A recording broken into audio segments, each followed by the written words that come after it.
Hi hello నమస్తే. శరీరంలోని ఆ భాగాలలో పుట్టుమచ్చలుంటే ఎంత అదృష్టమో మీకు తెలుసా? సాముద్రిక శాస్త్ర ప్రకారం మన శరీరంలోని కొన్ని భాగాలలో పుట్టుమచ్చలుంటే అదృష్టానికి సంకేతంగా పరిగణించబడుతుంది. అయితే జ్యోతిష్య శాస్త్ర ప్రకారం ఇవి చాలా కీలకమైనవి. ఇవి మన జీవితాలను ప్రభావితం చేసే శక్తిని కలిగి ఉంటాయి. అంతేకాదు, ఈ మచ్చలు మన వ్యక్తిత్వాన్ని కూడా తెలియజేస్తాయి. మన బాడీలోని కొన్ని పుట్టుమచ్చలు రాజయోగానికి సంకేతంగా భావిస్తారు. ఈ సందర్భంగా మన శరీరంలోని ఏ ఏ భాగాలలో పుట్టుమచ్చలు రాజయోగానికి సంకేతం అనే ఆసక్తికరమైన విషయాలను ఇప్పుడు ఈ వీడియోలో తెలుసుకుందాం. పుట్టుమచ్చలు అదృష్టానికి సంకేతంగా పరిగణించబడతాయి. ఎవరైనా ముఖంలో కుడి చెంపపై పుట్టుమచ్చ ఉంటే వారికి అదృష్టం ఎక్కువగా ఉంటుంది.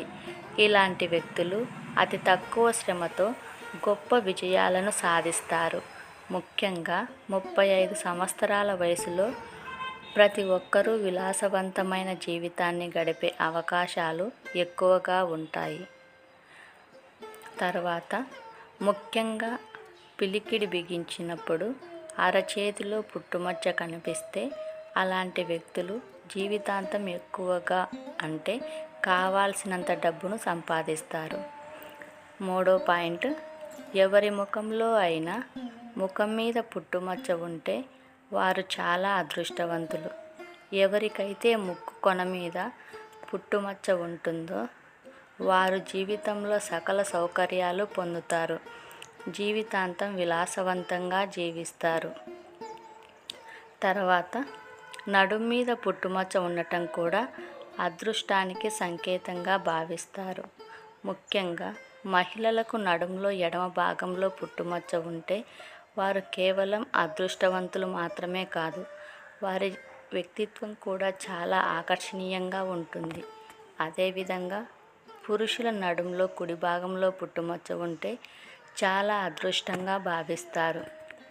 నుదుటి మధ్యలో పుట్టుమచ్చ ఉంటే వారికి ఏ రంగంలో అయినా విజయం లభిస్తుంది. ముఖ్యంగా 35 ఏళ్ల తర్వాత మీ జీవితంలో అద్భుతమైన వెలుగులు వస్తాయి. మీ జీవితంలో అన్ని రకాల భౌతిక వస్తువులను పొందటంతో పాటు మీకు సమాజంలో గౌరవం లభిస్తుంది. ఈ వీడియో నచ్చినట్లయితే లైక్ చేయండి, షేర్ చేయండి, సబ్స్క్రైబ్ చేయండి. మరొక మంచి వీడియోతో మీ ముందు ఉంటాను. Thank you for watching.